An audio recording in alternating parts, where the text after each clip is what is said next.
지방선거가 이제 얼마 남지 않아지고 있습니다. 이제 정말 대진표도 조금씩 나오고 있는데요. 서울시장 선거부터 한번 살펴보도록 할까요?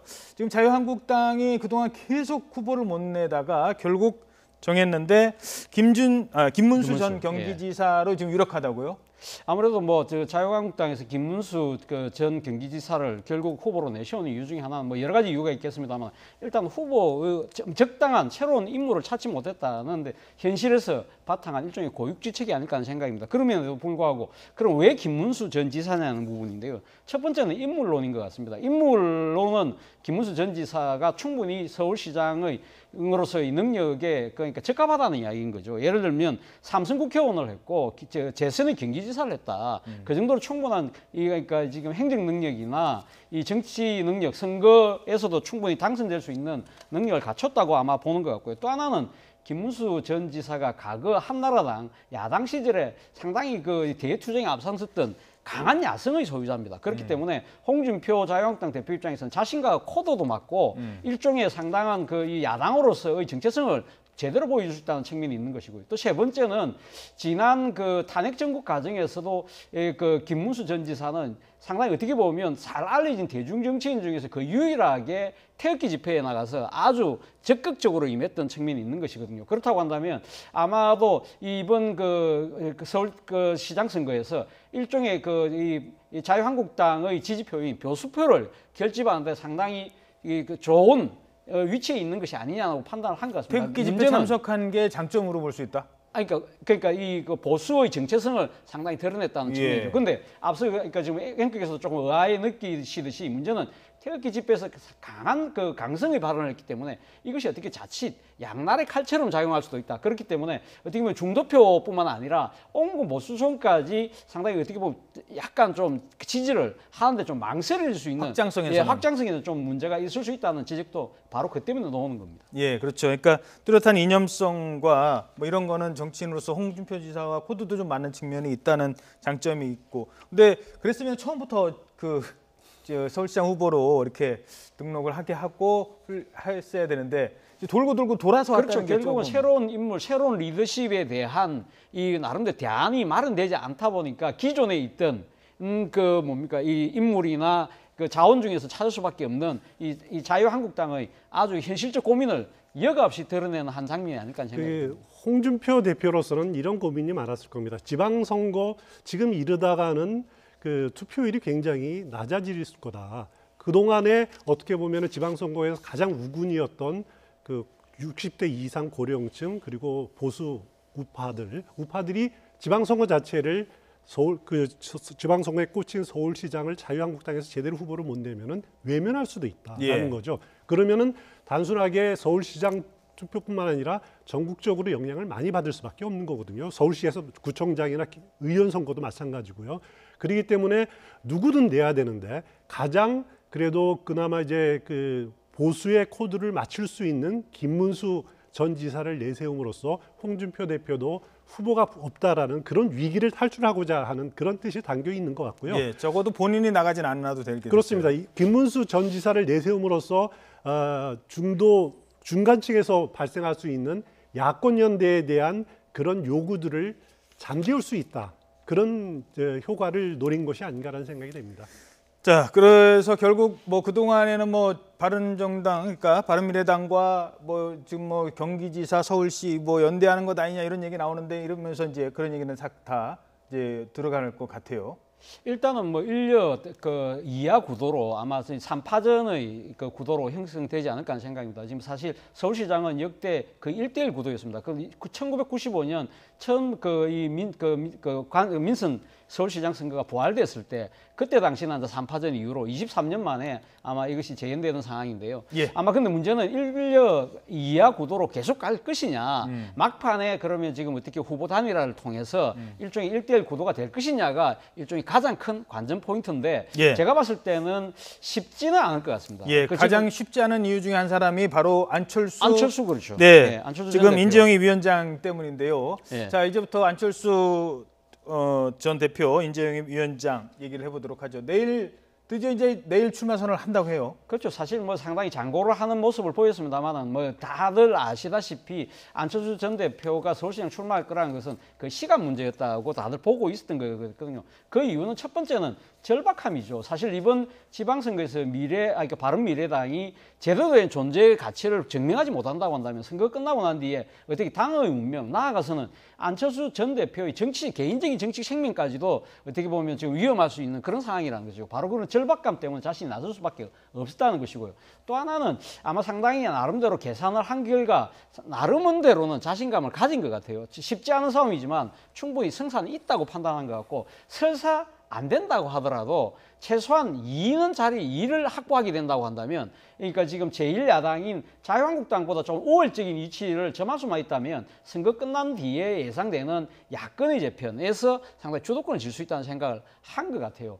그렇기 네. 때문에 이러한 지금 이 도전장을 던집니다만은 지금 문제는 이 본인이 또 더 큰 목표가 있지 않겠습니까? 예. 서울시장에서 만약에 승리를 할 경우에는 아마 지금 뭐 여야를 통틀어서 확실한 차기 대권 주자로서 미래 권력으로서 확실한 부상을 할 수 있다는 그런 희망도 아마 마음속 한 자리에는 깔려 있지 않을까 하는 생각이 듭니다. 아, 그렇군요. 근데 이제 뭐 성공을 해서 서울시장이 되면 대권가도에 더 탄탄한 길을 받겠지만 그렇지 않을 경우에는 이게 안철수 전 대표 입장에서는 이게 어떻게 해석을 해야 되느냐라는 얘기도 나올 수 있거든요. 그 핵심은 만약에 이제 3파전으로 진행됐을 때 김문수 전 지사보다 얼만큼 차이를 벌리느냐, 2위를 하더라도 확실한 2위를 하느냐, 그것에 의해서 안철수 전 대표 경우에는 그 생존 가능성, 정치적인 그 승부수가 통했다라고 볼 수도 있습니다. 예. 지금 안철수 전 대표가 계속 주장하는 것은 야당 교체론 아닙니까? 예. 이번 지방선거를 통해서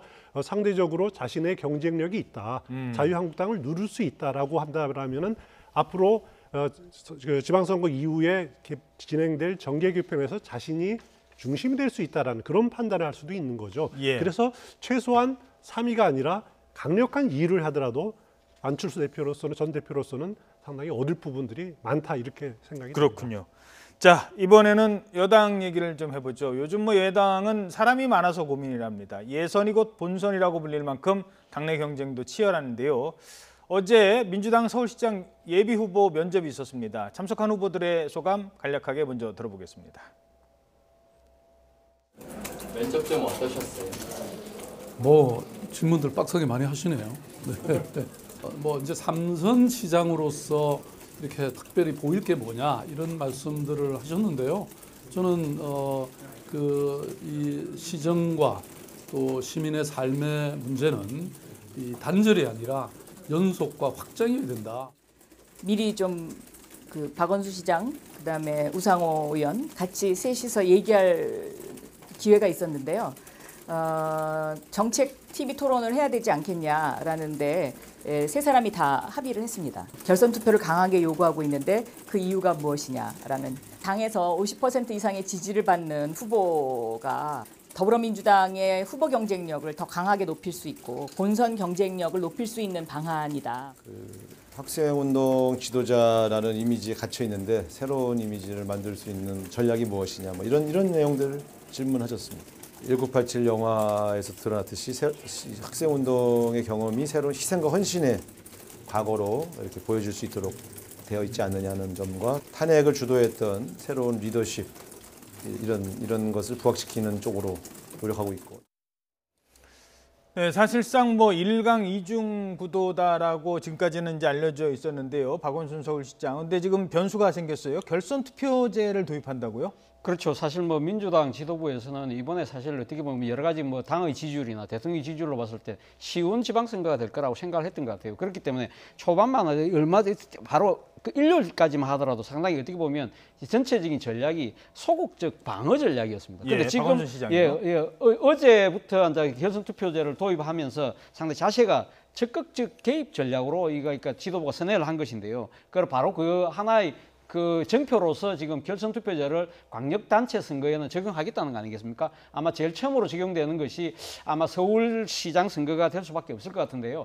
그 이유는 일단은 이 안철수 전 대표가 사실 이 추사표를 던짐에 따라서 서울시장 서울시장 선거 판도가 전체적으로 요동을 치고 있다는 것이죠. 그렇기 때문에 여당 입장에서는 조금 안정적으로 소극적으로 가기보다는 조금 경선의 좀 흥행을 상당히 좀 이렇게 유지를 하면서 관심도 끌고 그리고 본선 후보의 경쟁력을 제고시켜야 되겠다는 생각을 한 것 같습니다. 그리고 또 다른 이유 중에 하나는 지금 상당히 과열되어 있는 광주나 전남 의 경선에서 후보자들이 난립하고 있기 때문에 이 후보자들 사이에서 상당히 조금 일종의 정통성을 확보하기 위해서라도 결선 투표제가 필요하다는 측면. 그리고 세 번째는 제가 봤을 때는 문재인 대통령이 개헌안에 대통령 결선 투표제를 넣지 않았습니까? 그렇기 때문에 이 결선 투표제를 여당 자체가 당내 선거이긴 하지만 안 하겠다고 하는 그 자체가 조금 모순이라는 것이죠. 그런 여러 가지 고려를 해서 결국은 이 결선 투표제를 도입한 것이 아닌가 생각이 듭니다. 예. 자, 하지만 지금 그 2위, 3위 뭐 누구라는 얘기가 좀 그렇습니다만 예를 들어서 그 지금 쫓아간 후보의 입장에서는 뭐 TV 토론도 하고 뭐 결선 투표도 해서 이거 지금 판을 바꾸고 싶어하는 그런 전략일 텐데. 당연히 그렇죠. 예, 어떻게 보십니까? 일단은 지금까지는 각종 여론조사나 뭐 이런 걸 보면은 뭐 박원순 시장에 유리한 것은 분위기가 만들어 있는 건 사실인 것 같습니다. 어떻게 보면 또 가장 밑에 불리하게 출발하는 후보는 우상호 의원이거든요. 예. 왜냐하면은 현역 의원이기 때문에 10%를 감점하고 들어갑니다. 물론 이제 박영선 의원도 그렇지만 여성이기 때문에 여성의 그 국회의원의 경우에는 그 10%를 또 가산을 해주거든요. 그래서 박원순 시장하고 같이 박영선 의원은 같은 라인에서 출발하지만 우상호 의원은 벌써 뒤에서 출발하는 그런 불리함을 안고 있는데 저는 서울시장 후보 경선 과정에서 민주당의 가장 큰 아주 재밌게 봐야 될 것이 친문 후보가 없다라는 거죠. 물론 당내에서 친문이 없다라고 하지만은 3명 다 친문이라고 자신 있게 이야기할 수 있는 후보는 없고요. 박원순, 박영선 마찬가지고 그나마 가까운 후보가 우상호 의원이라고 할 수 있는데 그러면 그 당내 50% 또 일반 50% 이렇게 이 과정에서 과연 친문 진영의 사람들이 그 우상호 의원을 어느 정도 밀어주느냐, 또 표가 어떻게 분산되느냐, 이것이 가장 볼 포인트가 아닌가라는 생각이 됩니다. 예, 알겠습니다. 자, 한 지역만 더 살펴보죠. 지금 충남도지사 선거인데요. 안희정 전 지사가 요즘 뭐 검찰 조사받으면서 결국 박수현 전 대변인마저도 낙마를 하고 민주당이 상당히 고전을 하고 있자 자유한국당에서 이인재 상임고문, 참 오랜만에 들어본 이름입니다. 전략 공천을 하기로 했습니다. 먼저 이인재 자유한국당 고문의 발언 잠시 들어보시겠습니다. 제가 우리 당의 재건을 위해서 한 장의 벽돌이라도 꼭 돼야 되겠다, 이런 결심을 하고 있는 가운데 지금 이 시간 여기에 있습니다. 이번 승리를 위해서 정말 하늘의 미랄이 돼서 저희 모든 것을 다 쏟아붓겠습니다. 네, 이인재 전 의원 별명이 불사조, 뭐 피닉스라고 하는데 지난번 총선 때 이제 낙마를 하면서 낙선을 하면서 정치권에서는 사실 은퇴한 것 아니냐라는 얘기도 나왔었는데 다시 또 지금 도전을 하네요. 그렇죠. 뭐 지금 사실 어떻게 보면 자유한국당 입장에서는 이 지금 충청권, 특히 충청남도의 도지사 선거를 포기할 수가 없는 것이죠. 왜냐하면 역대 대통령 선거에서 보면 항상 승리한 척은 항상 충청표를 이겼다는 것이죠. 대표적인 충청도가 서행보터지거든요. 왔다 갔다 하는 민심이 자주 이 상당히 민심의 균형추 역할을 하기 때문에 사실 어떻게 보면 이 중부권의 표심을 잡아야만 전체 지방선거를 견인할 수 있다는 생각 때문에 이 카드를 포기할 수 없다는 생각이죠. 그런데 이 상황에서 지금 안희정 전 충남지사의 그런 몰락, 그리고 박수현 전 청와대 대변인이 후보를 사퇴함으로써 드디어 이 자유한국당 입장에 찬스가 생긴 것이죠. 그렇다고 한다면 반드시 이길 수 있는 카드를 내야 되는데 아마 그런 측면에서 이 이인재 전 의원 같은 경우가 상당히 좀 적임자라고 평가를 했던 것 같아요. 첫 번째는